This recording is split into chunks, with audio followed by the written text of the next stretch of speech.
Alors bonjour chers amis du Webcom Live qui nous regardez en direct ou en différé parce qu'on va mettre ça sur YouTube après Claude.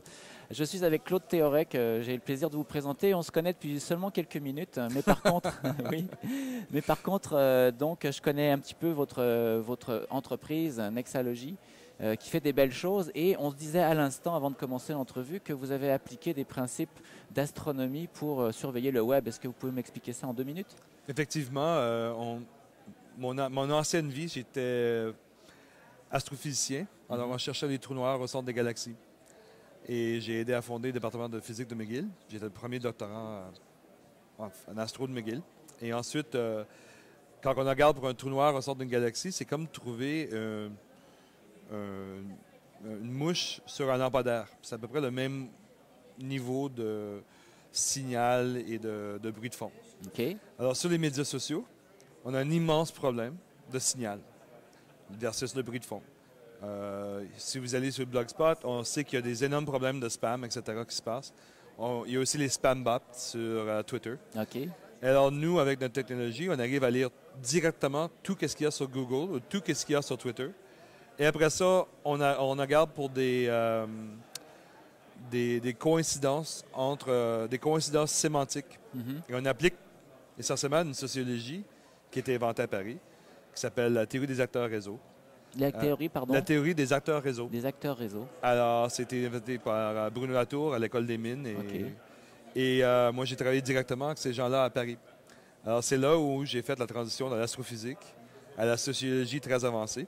On a étudié 150 000 articles écrits par 450 000 auteurs avec une requête qui faisait 3 pages pour décrire la nanotechnologie mondiale. Et là, on a réalisé que, oh mon Dieu, mais un article scientifique et un blog, et même le système de référencement entre les blogs et le système de référencement qui existe dans la science sont identiques. OK. Alors, on peut appliquer qu'est-ce qu'on faisait dans la sociologie de l'innovation à la blogosphère entière, tous les environ 600 millions de blogs de la blogosphère. Les blogs et également les médias sociaux, donc les sites comme Facebook, fait Twitter. Facebook vient tout justement d'ouvrir. Oui, c'est ça, les API là, pour pouvoir accéder de l'extérieur. C'est ça. Mais Facebook, c'était impossible. Il n'y avait pas une compagnie qui faisait Facebook. Mais nous, on avance très vite sur Facebook. Okay. Alors, dans 1 mois, Facebook va être parmi nos sources de données. D'accord. Alors là, du coup, l'idée, c'est de, comme on surveille finalement l'apparition, la disparition des étoiles, ben là, on surveille l'apparition d'une galaxie de mots qui indique une tendance, qui indique... Mais d'acteurs aussi. C'est ça. Et qu'est-ce qu'on fait avec ça, concrètement? Parce que est-ce que c'est simplement pour la beauté de la recherche scientifique en sociologie des médias sociaux?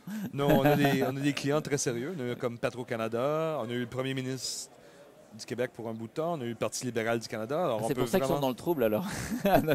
les trous noirs, ils connaissent ça. Tristement, ils ont arrêté de nous utiliser après qu'ils ont eu la majorité. Alors ça, tout après, c'est pas ma faute. Okay. Mais on a travaillé aussi pour Rio Tinto, mais aussi pour Nivea. OK. Alors, par exemple, on a travaillé un travail avec K3 sur Nivea. Oui, avec Mathieu. Et là, on a pu dire qu'est-ce que c'est la brand mondiale de Nivea pour hommes. OK. Alors là, on a analysé 70 000 blogs écrits par des centaines. Avec notre méthodologie, on identifie qui sont les influenceurs clés qui ont besoin de vous. Alors, par exemple, si vous voulez faire un passé à message et vous êtes une petite pharmaceutique du rond de Laval, est-ce que passer ton message sur le blog de Tara Hunt, qui est une très grande influenceuse, ou même Michel Blanc, mais pas nécessairement, c'est pas la meilleure tribune. Alors nous, on trouve si tu veux, la micro-viralité. Où sont les lieux qui sont les influenceurs dans un sous-domaine? Et alors nous, notre théorie de l'influence, c'est que les personnes peuvent seulement être influenceurs dans les domaines où ils sont connaissants. Ben oui. C'est très, très bien. Ben, j'imagine que ça fait quand même beaucoup de potentiel d'application dans le domaine, une grande clientèle pour vous.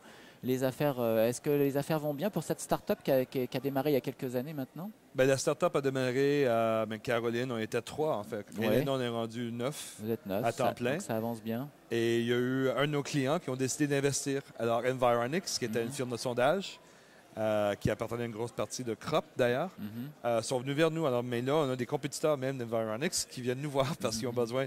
Les firmes de sondage, on a travaillé pour Edelman. Et alors finalement, vous êtes comme en fait, vous êtes une boîte de technologie, de recherche et de sociologie, mais vous devenez comme un peu des relations publiques, une entreprise de relations, de RP 2.0 extrêmement complexe et technologique. C'est qu'on a besoin de la technologie. Des gourous maintenant, c'est bien beau être un gourou, mais on ne fait plus une revue de presse comme on la faisait il y a 10 ans. Là. Exactement. Ça. Maintenant, la presse, elle est fracturée. Il y a tout le monde est un citoyen journaliste.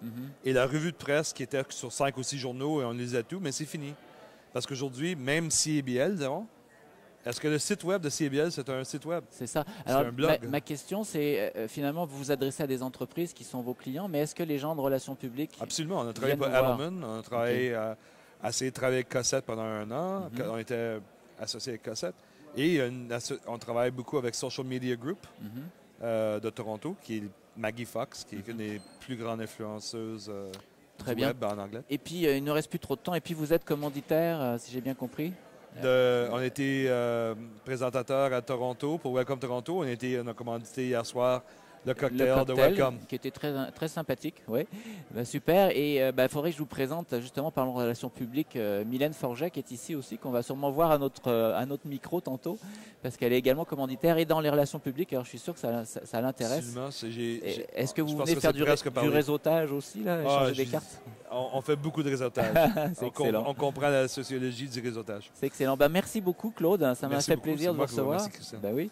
Alors, ça va être sur YouTube un petit peu plus tard. Super. Vous pouvez le tweeter, vous pouvez le reprendre dans vos blogs, etc. C'est clair. Mais surveillez bien ce qui va se dire sur vous. OK? Je compte sur vous. Merci beaucoup. À très bientôt. À toi, Mathieu, pour le générique.